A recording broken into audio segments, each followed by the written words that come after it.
semuanya, kita jumpa lagi. Seperti biasa, sebelum mulai ibadah online, kita sebaikkan dulu ya. Semuanya siap-siap berdiri ya. Kita akan menyanyikan sebuah lagu. Ayo mulai. Dikepak-kepakkan sayapnya, digoyang-goyangkan badannya, agar tubuh sehat dan kuat, untuk dapat memuji Tuhan.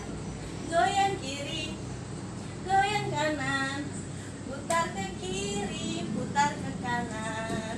Goyang kiri, goyang kanan, putar ke kiri, putar ke kanan.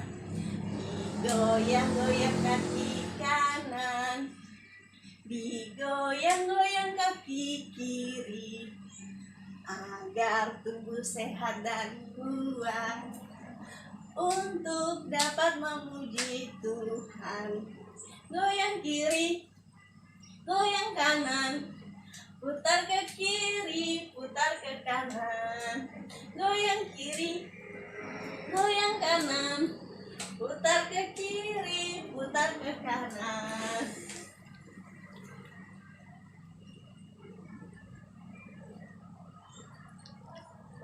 Sampai jumpa semuanya. Shalom. Apa kabar? Ya, hari ini kita akan memulai ibadah kita. Hari sebelumnya kita berdoa. Ayo semuanya kita tutup mata, kita berdoa, kita mau menyembah Tuhan. 1, 2, 3. Terima kasih Tuhan Yesus buat hari ini. Sebentar kami akan memuji, menyembah Engkau Tuhan. Biarlah dari awal, pertengahan hingga akhirnya Tuhan, kami bawa semuanya ke dalam tangan. Terima kasih Tuhan Yesus. Haleluya. Amin. Oke. Adik-adik silakan berdiri semuanya. Kita mau memuji.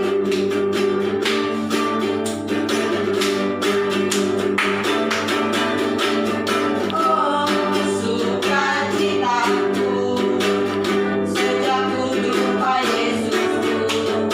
Oh, sukacitaku ku temukan juru selamat. Dia mengasihi aku bahkan mati.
semua sudah memuji Tuhan ya. Kita sudah menyembah Tuhan, kita sudah memberikan puji-pujian untuk Tuhan. Tiba saatnya semua adik-adik duduk manis, kita akan mendengarkan cerita pada pagi hari ini. Cerita kita pada pagi hari ini terdapat di dalam Ester 2 ayat 1 sampai 23. Anak-anak, nanti semua baca Alkitabnya di rumah. Jadi sekarang Miss mau cerita tentang Ester menjadi ratu. Jadi pada suatu hari Raja Ahasweros adalah Raja Media Persia yang besar dan berkuasa atas 127 daerah mulai dari India sampai ke Ethiopia. Oke, suatu waktu Raja Ahasweros mengadakan pesta bagi semua pembesar dan pegawainya. Dalam pesta itu, Raja Ahasweros memamerkan kekayaannya dan kebesaran kerajaannya sampai 180 hari. Jadi acaranya itu yang dia adakan untuk pegawainya dan pembesarnya itu ada 180 hari. Setelah itu Raja Ahasweros masih menambah 7 hari lagi untuk berpesta dengan rakyatnya di benteng Susan. Air anggur disediakan dengan berlimpah ruah. Sementara dikuasai air anggur, itulah Raja Ahasweros pun memerintahkan kepada 7 sida-sida untuk memanggil Ratu Wasti untuk diperlihatkan kecantikannya kepada seluruh rakyatnya. Tetapi Ratu Wasti menolak menghadap seperti yang raja perintahkan. Raja menjadi marah. Dia sangat marah. Terus maka raja memberi perintah untuk melepaskan kedudukan ratu dari Ratu Wasti. Karena Ratu Wasti dia tidak mendengar perintah dari raja untuk raja mau kenalkan dia sama rakyatnya, akhirnya dia diturunkan dari ratu. Jadi dia sudah tidak jadi ratu lagi. Oke, lanjut. Setelah Raja Ahasweros surut murkanya, maka raja terkenang kepada ratu. Namun sekarang dia tidak memiliki ratu. Kedudukan ratu saat ini kosong. Maka diusulkanlah agar raja mencari di negerinya gadis terbaik pada pemandangan raja untuk menjadi ratu ganti Ratu Wasti. Raja pun setuju. Jadi karena setelah selesai acara, raja dia terkenang. Aduh, dia kenang, dia kangen, dia punya ratu. Tapi dia ingat kalau dia sudah tidak ada ratu lagi. Makanya dia punya pegawai-pegawai kasih ide untuk buat undangan bilang raja mencari ratu. Jadi siapapun yang raja pikir itu dia cantik, diikut audisi. Jadi di audisi nanti siapa yang kayak Miss Indonesia begitu, mereka mendaftar dari seluruh Indonesia, terus nanti akan terpilih satu putri Indonesia. Sama seperti cerita di sini. Terus akhirnya dipilihlah gadis-gadis yang cantik rupanya dari segenap daerah kerajaan Raja Ahasweros dan dikumpulkan ke dalam benteng Susan. Di antara gadis-gadis itu yang terpilih juga terpilih seorang yang bernamanya Ester. Dia adalah sepupu dari Mordekhai, seorang Yahudi dari suku Benyamin Hadasa. Alias Ester sudah tidak beribu bapa lagi. Jadi dia sudah yatim piatu, makanya Mordekhai mengangkatnya sebagai anak dan merawatnya. Ester cantik perawakannya dan cantik parasnya.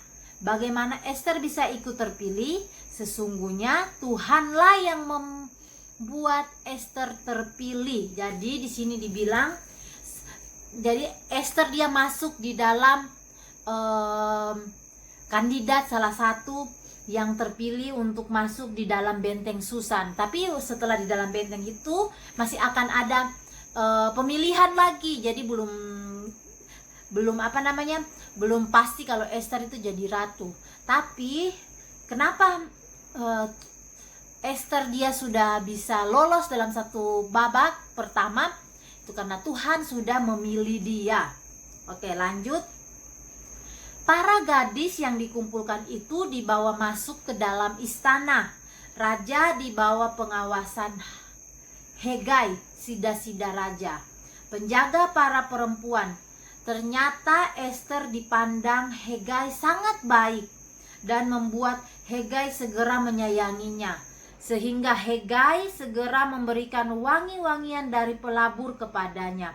Hegai juga menyediakan buat Ester 7 orang dayang-dayang yang terpilih, dan bahkan Hegai menempatkan Ester ke bagian yang terbaik dari balai perempuan. Bagaimana Ester bisa mendapatkan perhatian dan pelayanan yang terbaik pada masa karantina, pada masa persiapan untuk menjadi calon ratu? Sesungguhnya Tuhanlah yang membuat Ester jadi kesayangan Hegai.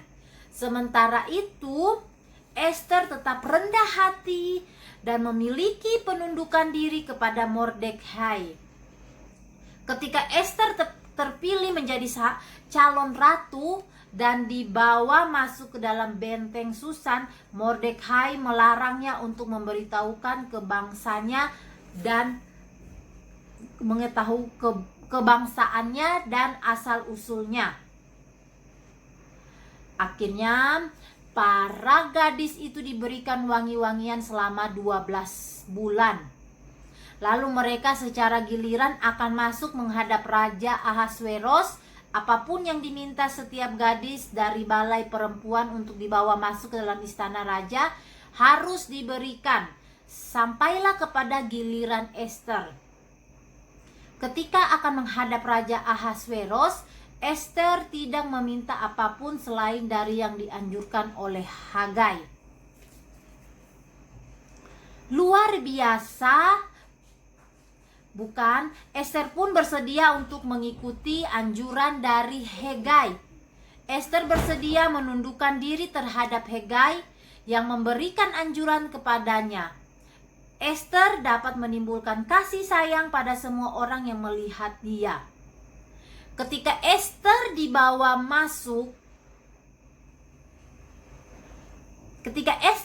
masuk menghadap Raja Ahasweros, Raja Ahasweros mengasihi Ester lebih dari semua perempuan lain. Maka Raja Ahasweros mengenakan mahkota kerajaan ke atas kepala Ester dan mengangkatnya menjadi ratu ganti Ratu Wasti.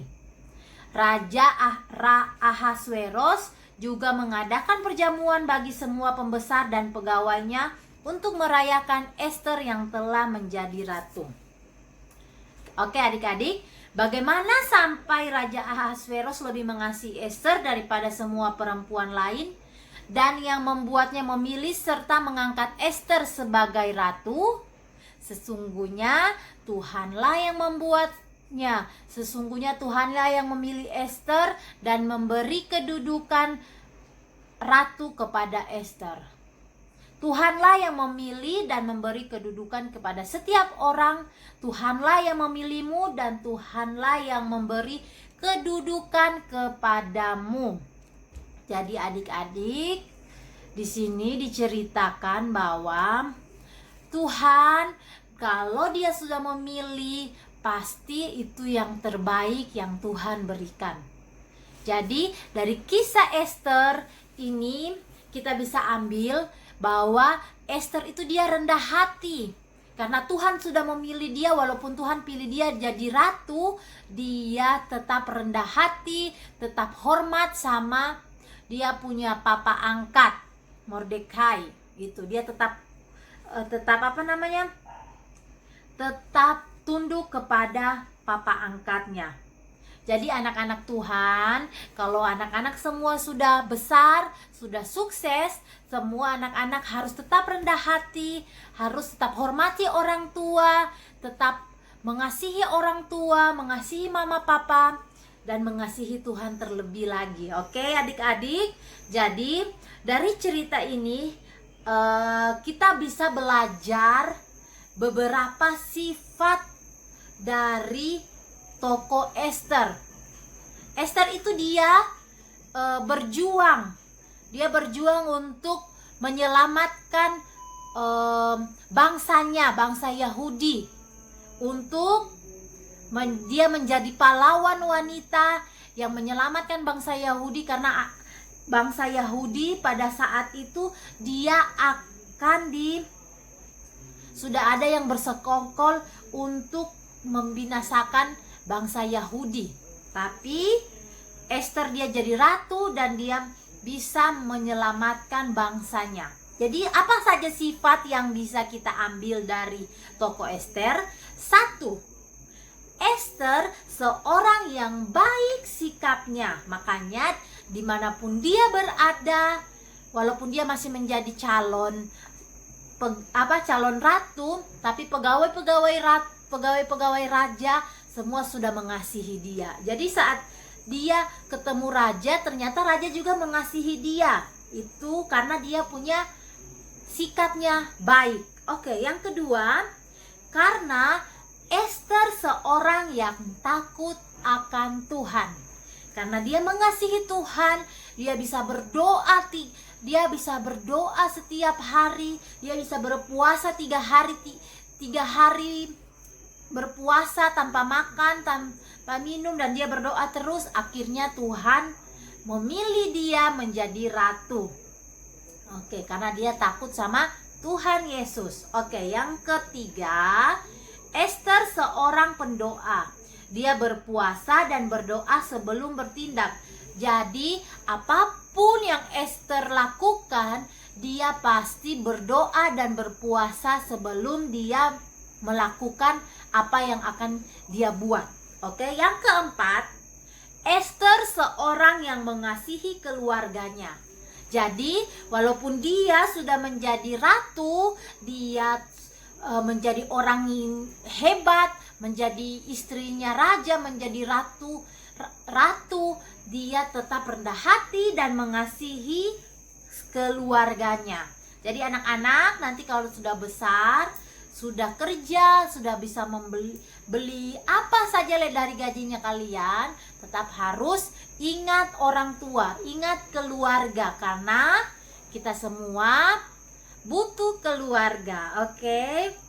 Yang kelima, Esther seorang yang peduli terhadap ketidakadilan yang terjadi di bangsanya.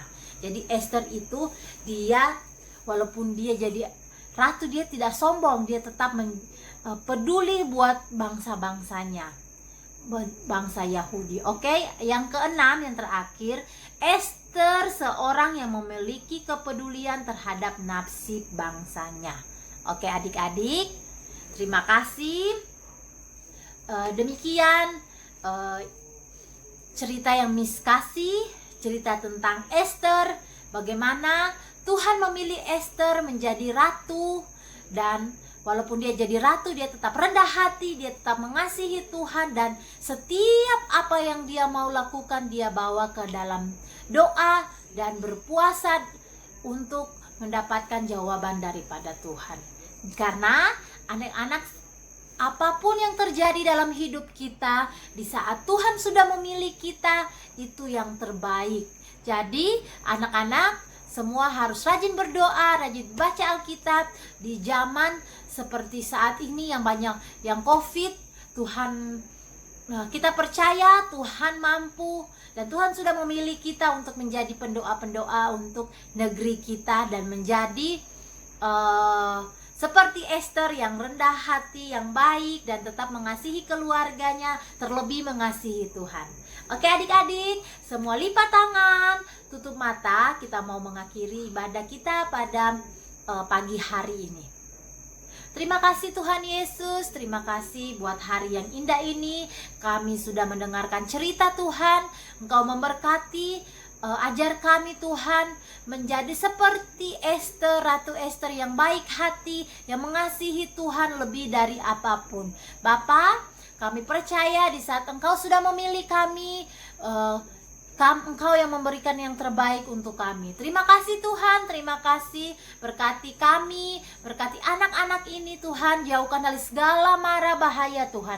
Kau memberkati setiap kami, keluarga kami dimanapun kami berada Tuhan. Kau menjauhkan dari segala penyakit yang ada, segala virus yang ada, virus corona Tuhan, kami percaya tidak akan pernah terjadi dalam keluarga kami. Terima kasih Tuhan, terima kasih. Engkau yang hebat, Engkau yang luar biasa. Terima kasih buat hari ini, biarlah berkat-Mu tercurah untuk setiap kami di tempat ini. Terima kasih Tuhan, terima kasih.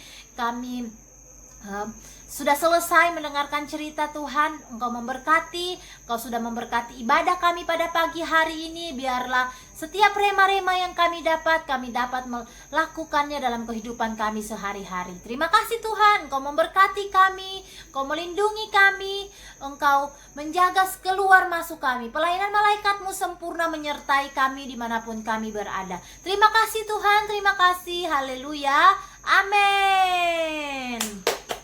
Oke adik-adik, sampai di sini ibadah kita pada pagi hari ini. Sampai jumpa di ibadah sekolah minggu berikutnya. Dadah, Tuhan Yesus memberkati.